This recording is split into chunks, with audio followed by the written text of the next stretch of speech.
शमशान में अमावस की रात क्या हुआ था उस लड़के के साथ, कैसे एक रात ने बदल दी उस लड़के की जिंदगी, कुछ ही दिनों में कैसे एक आम लड़का बन गया सुपर हीरो। ध्रुव मैसिडोनिया के उस शमशान में आकर खड़ा था जहाँ उसकी माँ को दफनाया गया था। उस शमशान में बिना इजाजत जाना खतरे से खाली नहीं था, क्योंकि मैसिडोनिया के लोगों का कहना था कि वहाँ काले प्रेतों का निवास है। शमशान में हुए कई हादसे काफी डरावने थे, पर ध्रुव आज खुद को रोक नहीं पाया था और दरबार में हुए अपमान को याद कर वो अपनी माँ की कब्र पर जाकर रोने लगा।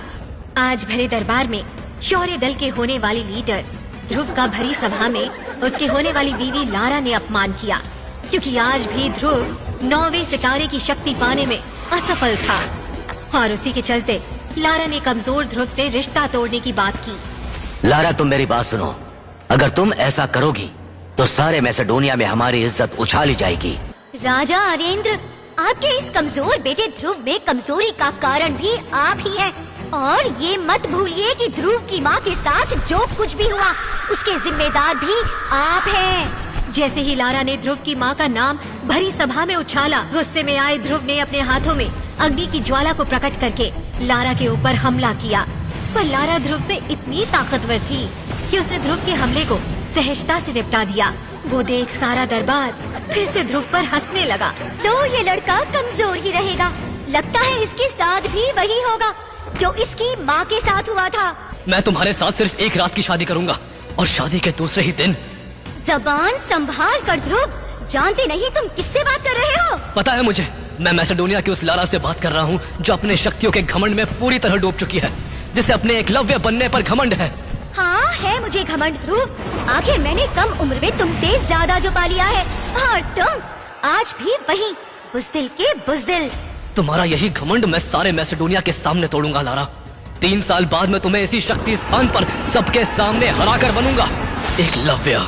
एक रात की शादी, वो भी तुझ जैसे कमजोर लड़के के साथ। ये तुम्हारा सपना सपना ही रहेगा। और एक बात ध्यान से सुन लेना तुम, कमजोर ध्रुव, तुम्हारा आज का मुकाबला इतना आसान नहीं होगा। तुम्हें खुद को साबित करने के लिए मुंह से आग निकालने वाले भयानक नाग से लड़ना होगा। 1000 किलो की आग के गोले को हवा में दूर फेंकना है, फिर 10 सर वाले हाथी को जमीन पे रौंदना है।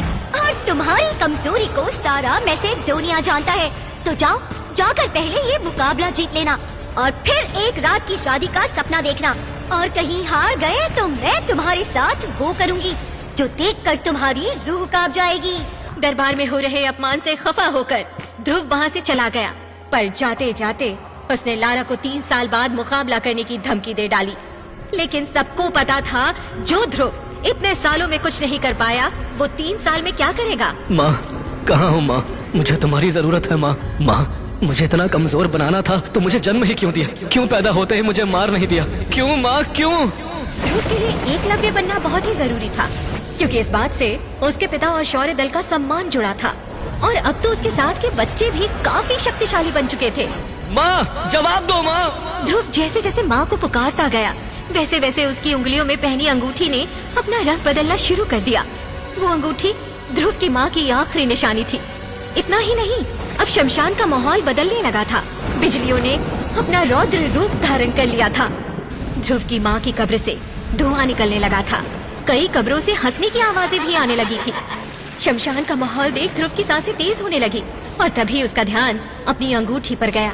और जैसे ही ध्रुव ने अंगूठी को छुआ, वैसे ही शमशान में बने बरगद के पेड़ पर एक आत्मा हवा में उड़ती हुई दिखी। लाल नीली आंखें, लंबे बाल, सफेद कफन जैसे कपड़े। मेरे नजदीक मत आना। ध्रुव चिल्लाता रहा और वो आत्मा हंसती रही। तभी ध्रुव की नजर उस आत्मा के गले में लटके तावीज पर गई। ये तावीज तो सबसे शक्तिशाली योद्धा की निशानी है। ये तुम्हारे पास कैसे आई? ये तावीज तुम्हारी माँ की वजह से ही मेरे पास आया। क्या तुम मेरी माँ को जानते थे? क्या हुआ था उनके साथ, मुझे बताओ।